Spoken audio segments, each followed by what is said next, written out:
Assalamualaikum warahmatullahi wabarakatuh. Alhamdulillah wassalatu wassalamu ala rasulillah amma ba'd. Pemirsa yang dirahmati Allah subhanahu wa ta'ala, masih bersama saya Farid Millennial Channel. Kali ini sesuai dengan janji saya yang dulu, saya akan membahas tentang satu pembahasan, yaitu Azzazin. Siapa itu Azzazin? Wow, ternyata Azzazin juga ada di dalam dunia Islam. Bukan hanya ada di dalam dunia Mobile Legend atau dunia film dan lain sebagainya. Ternyata kisah ini nyata, guys. Tentu Anda penasaran, bukan? Maka untuk mengikuti cerita ini, jangan lupa saya minta dukungan Anda untuk like, share, dan subscribe tentunya. Jangan lupa komentar di bawah ini dan tekan loncengnya untuk tetap mendukung channel kami agar bermanfaat senantiasa. Dan semoga apa yang kami kisahkan ini dapat menambah khazanah ilmu pengetahuan kita semua. Insya Allah, amin ya rabbal alamin. Oke guys, kita lanjutkan. Check it out.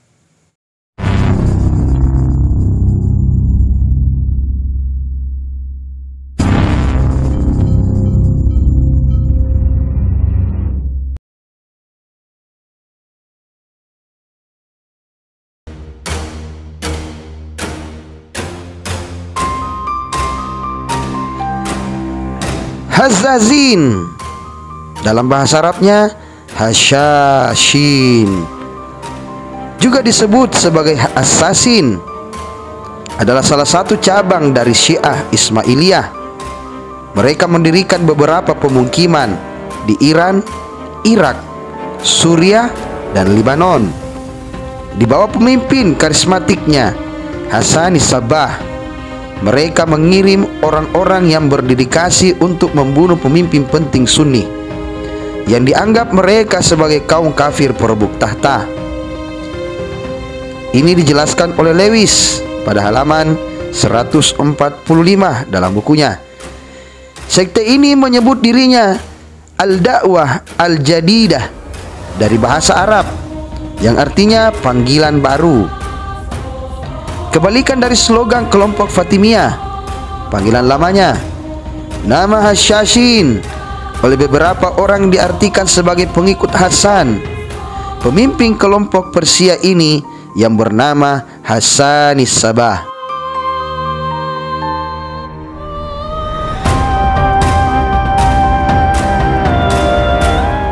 Meskipun ini masih diperdebatkan, variasi terkini tentang teori ini dijelaskan pula oleh Edward Burman bahwa julukan tersebut diberikan oleh para pengkritik kelompok Nizari yang mencurigai kelompok rahasia ini,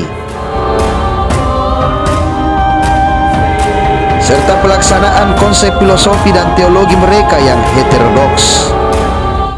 Pandangan umum ini bisa jadi mempengaruhi pendapat para pelaku perang salib.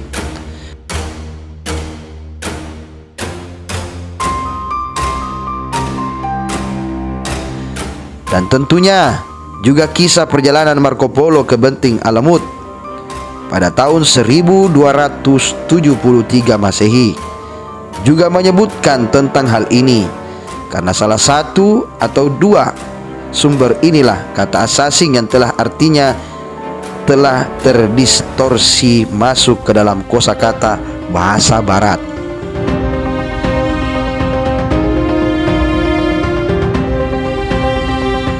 Meskipun demikian, etimologi yang paling diterima mengenai kata assassin adalah dari kata Hasan Is-Sabbah dan pengikutnya. Dan begitu adanya selama berabad-abad. Keriuhan di sekitar versi Hasis dimulai oleh seorang orientalis bangsa Prancis, Sylvestre de Seki, yang pada tanggal 7 Juli 1809 mengadakan kuliah di Institute of France. Dia mengutip kembali kisah Marco Polo tentang narkotika dan sekte ini. Tentunya Marco Polo ini tak asing lagi bagi kita.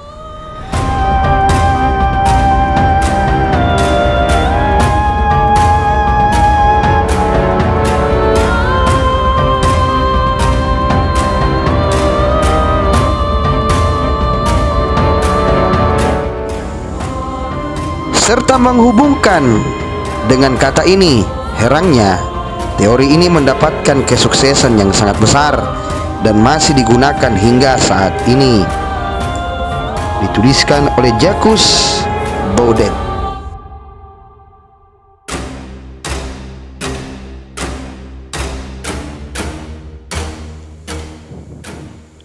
Banyak cendekiawan berargumen dan dengan sangat meyakinkan bahwa julukan pemakan hasis atau pengambil hasis diberikan oleh lawan dari kelompok Ismaili dan tidak pernah digunakan dalam kisah-kisah atau sumber-sumber Muslim. Karenanya, istilah ini diartikan secara negatif sebagai musuh atau orang-orang yang tidak terhormat. Pengertian istilah ini berlaku hingga zaman modern, sebagaimana kata Hashashin di Mesir pada tahun 1930-an yang berarti berisik atau rusuh. Sangatlah tak mungkin Hassani Sabah yang taat terlibat dalam pengambilan narkotik tidak disebutkan adanya narkotik hasis terkait pada pembunuh Persia ini.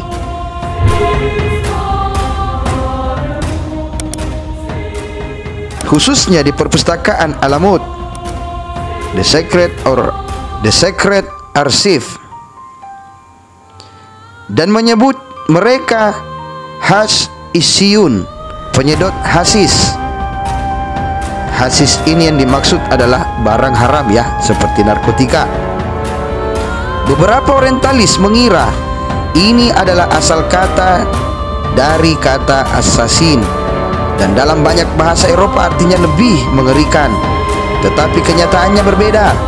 Menurut teks yang kami dapat dari Alamut, Hassani Sabah biasa menyebut pengikutnya Asasiyun, yang berarti orang-orang yang taat pada asas, artinya dasar dari keyakinan. Inilah kata yang disalahartikan oleh para pengelana asing yang kelihatannya mirip dengan kata asis. Sejarahnya, meskipun menjadi minoritas di dalam minoritas, sekte Ismailiyah di bawah pimpinan para imamnya telah berhasil membangun gerakan rahasia bawah tanah yang berkelanjutan terhadap kekhalifahan Abbasiyah. Mereka bermaksud merealisasikan gagasan-gagasan revolusioner mereka dengan cara membangun negara Syiah pertama. Nah, kerajaan Fatimiyah lah di sepanjang Mediterania dan Levant dengan ibu kotanya Kairo. Kerajaan ini bertujuan untuk melakukan terobosan ilmiah dan sosial terhadap masyarakatnya, termasuk kebebasan beragama. Dan memang kelompok Fatimiyah berjasa dalam beberapa kemajuan besar pada masa kejayaan Islam.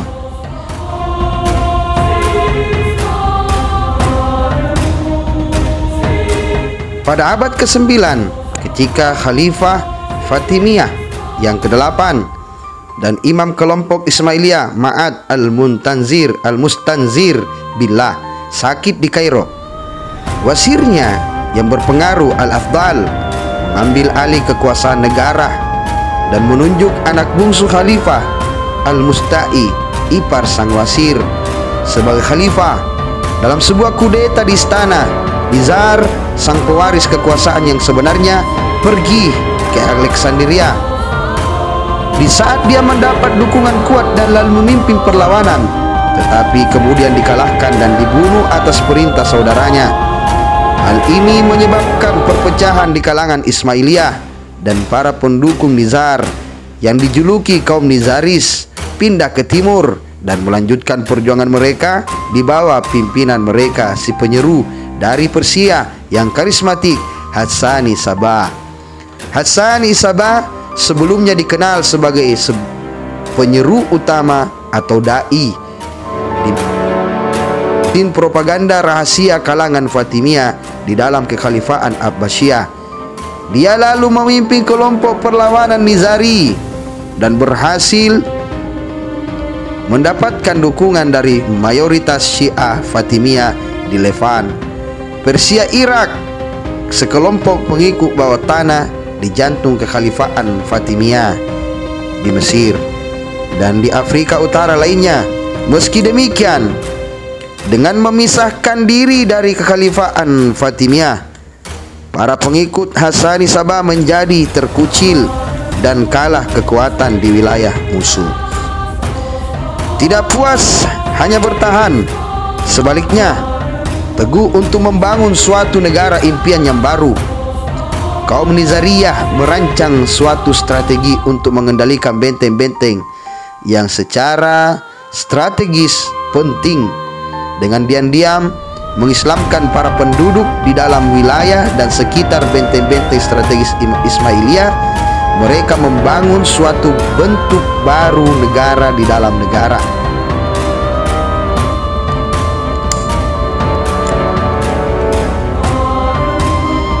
Yang mencakup beberapa pulau, pemukiman yang dikelilingi tembok di wilayah sekarang ini bernama Iran, Irak, Syria, dan Lebanon. Awal yang resmi dari Federation of Assassins adalah tahun 1090 ketika Hasani Sabah mendirikan basis pertamanya di Dailam, di dalam benteng Alamut yang bernama Sangkar Elang dalam bahasa Persianya. Di selatan Laut Kaspia, Alamut tetap menjadi ibu kota dari Federasi Kaum Assassin, dan tempat bermukim para pemimpinnya disebut penguasa Alamut hingga keruntuhannya. Taktik pembunuhan, intimidasi, dan intrik. Karena tidak mampu membentuk satuan tentara konvensional, kaum Nizariyah membentuk peperangan asimetris yang mengubah tindakan pembunuhan politis menjadi suatu sistem untuk bertahan hidup dan pertahanan terhadap musuh-musuhnya. Mereka melatih pasukan komando tersamar yang sangat terlatih, ahli dalam bahasa, ilmu pengetahuan, perdagangan, dan lain-lain yang dikenal sebagai Fedayen, yang secara diam-diam akan menginfiltrasi posisi musuh yang selalu menyamar. Jika warga Nizari menghadapi ancaman pembunuhan atau benteng mereka akan diserang, Fedayen diaktifkan untuk menghadapi serangan tersebut. Fedayen menggunakan keterampilan mereka yang termasyhur untuk tujuan-tujuan politik tanpa harus membunuh. Misalnya, seorang korban biasanya berpangkat tinggi di suatu pagi akan mendapati belati Fedayen di atas bantalnya di saat bangun pagi. Ini petunjuk yang jelas bagi orang tersebut bahwa dia tidak lagi aman dimanapun, bahwa lingkaran dalam para pelayangnya telah diinfiltrasi oleh kelompok pembunuh tersebut, dan bahwa tindakan apapun yang menyebabkan berkonflik dengan kaum Hassassin harus dihentikan jika ia ingin hidup. Di Persia, mereka menggunakan taktiknya secara langsung terhadap kaum Turki Seljuk yang membunuhi kaum Nizari. Saat membunuh tokoh tertentu, mereka sangat berhati-hati, melakukannya tanpa jatuhnya korban yang tidak perlu dan hilangnya nyawa orang yang tak bersalah. Meski mereka juga sengaja membentuk reputasinya yang mengerikan dengan membantai korbannya di depan umum. Umumnya, mereka mendekati dengan memakai samaran atau telah menjadi agen tersamar di suatu kelompok. Mereka lebih menyukai belati atau pisau kecil yang tersembunyi. Mereka menolak menggunakan racun, panah, atau alat lain yang bisa memungkinkan penyerangannya lolos dan hidup. Di Levant, diyakini bahwa Salahuddin yang kesal akibat beberapa serangan Hassassin yang hampir berhasil atas dirinya mengepung basis mereka di Syria pada tahun 1176. Lalu ia mengakhiri pengepungan tersebut setelah perjanjian dan setelahnya berusaha menjaga hubungan baik dengan sekte tersebut. Dari sekte itu sendiri tersiar kabar bahwa assassin Rashid Ad-Dinan menyelinap ke dalam tenda Salahuddin. Di tengah-tengah kampnya meninggalkan sepotong kue yang telah diberi racun dan selembar surat bertuliskan, "Anda berada dalam genggaman kami. Yang ditaruh di perut Salahuddin saat dia tidur dan kemudian menyelinap keluar lagi tanpa suara atau suatu halangan. Kisah lainnya menceritakan tentang surat yang dikirim kepada paman Salahuddin yang penyayang, berisi ancaman mati bagi seluruh garis keturunan kerajaan. Mungkin bukan sekedar ancaman kosong. Apapun kebenarannya, paman Salahuddin jelas-jelas mematuhi ancaman tersebut dan mengurungkan niatnya. Kaum Hassassin juga termasuk kelompok pertama yang menggunakan sinyal pantulan cermin di siang hari untuk berkomunikasi dengan basis terdekat, khususnya sekitar Alamut. Di malam hari mereka menggunakan sinyal api. Kaum Hassassin seringkali menerima kontrak dari pihak luar. Richard Lionheart adalah salah satunya yang dicurigai membayar mereka untuk membunuh Conrad de Montferrat. Dalam banyak kasus, kaum Hassassin digunakan untuk mempertahankan keseimbangan musuh mereka. Korban-korban yang terkenal diantaranya Wazir Abbasiyah yang terkenal, yaitu Nizam al-Mulk 1092, Wazir Fatimiyah Al-Afdal Sahanzah 1122 bertanggung jawab memenjarakan kaum Nizari. Ibnu Al-Kazzab dari Aleppo 1125, Al-Bursuki dari Mosul 1126, Raymond II dari Tripoli 1152, Conrad de Montferrat 1192, dan Pangeran Edward kemudian menjadi Edward I dari Inggris terluka oleh pisau beracun Hassassin pada tahun 1271. Mitos dan legenda. Perpustakaan Alamut telah dihancurkan bersama dengan basis kekuatan Persia mereka, mengakibatkan hilangnya sebagian besar catatan mereka. Kebanyakan kisah mereka berasal dari cerita orang Arab dan cerita dari Marco Polo. Mayoritas Muslim sekarang memusuhi kaum Nizari. Mereka disebut dengan istilah batini. Istilah ini biasa digunakan untuk ejekan bagi mereka, khususnya kaum Ismailiyah yang memahami makna tingkat esoterik dalam Al-Quran. Pengucilan keagamaan yang terus-menerus ini yang akhirnya membuat mereka sampai membuat bersekutu dengan orang-orang Kristen melawan kaum Muslim di sejumlah kejadian bila itu sesuai dengan kepentingan mereka. Kebanyakan kisah saat ini mengenai Hassassin berasal dari Marco Polo yang menyatakan telah mengunjungi Alamut pada tahun 1273 Masehi. Dalam pengembaraannya ke timur, kunjungan yang secara luas dianggap fiktif karena basis pertahanan tersebut telah dihancurkan oleh tentara Mongol pada tahun 1256. Marco Polo menulis bahwa calon Hassassin diharuskan mengikuti ritual di mana mereka diberi narkotika untuk merasakan alias sekarat dan kemudian dibangunkan di dalam taman penuh dengan anggur dan makanan mewah yang disajikan para gadis yang jelita. Si calon kemudian diyakinkan bahwa ia berada di surga dan sang pemimpin Hassani Sabah merupakan perwujudan dari keilahian dan bahwa seluruh perintahnya harus diikuti, bahkan sampai mati. Kisah-kisah lainnya tentang Hassassin berasal dari pejuang perang salib yang kembali dari Levant, yang bercerita mereka telah berjumpa dengan pemimpin Nizari Syria, Rashid ad-Dinan Sinan, seorang tua dari gunung di benteng Masyaf. Penggunaan bahan beracun tidak ada disebut di dalam sumber-sumber Ismailiyah, tidak juga di musuh-musuh mereka, Sunni dan Syiah. Mereka keduanya menderita akibat pembunuhan-pembunuhan orang kaum Hassassin.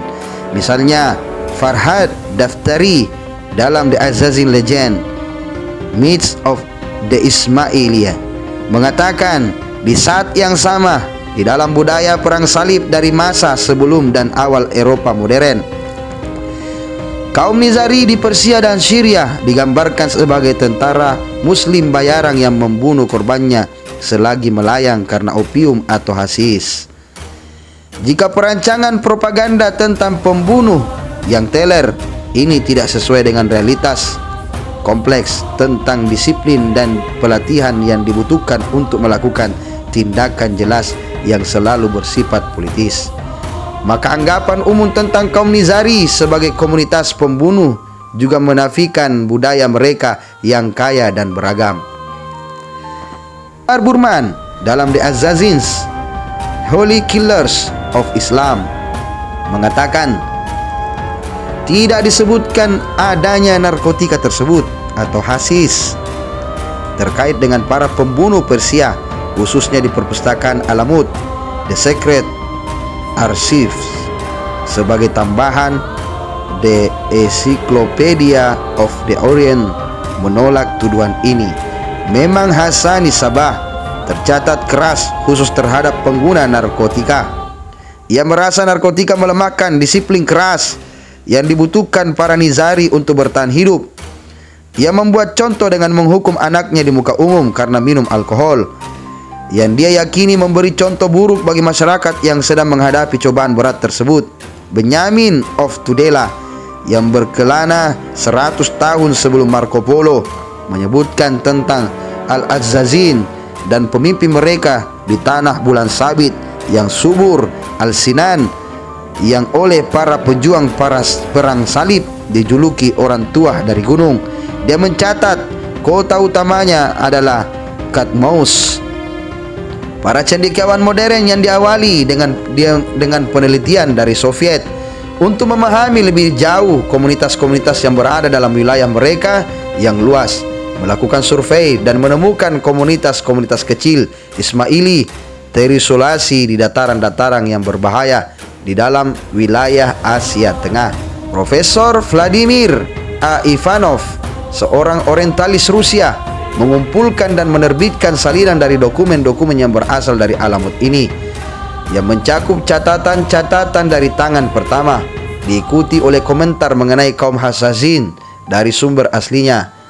Kaum Nizari melanjutkan pekerjaan yang dimulai oleh orang-orang Soviet, kemudian cendekiawan Barat untuk mengumpulkan, melestarikan dan mencetak karya-karya tertulis dari komunitas-komunitas Ismaili Nizari. Pada tahun 1997, Institute of Ismaili Studies didirikan untuk menyebarkan karya ilmiah dari para akademisi ternama mengenai kaum Nizari.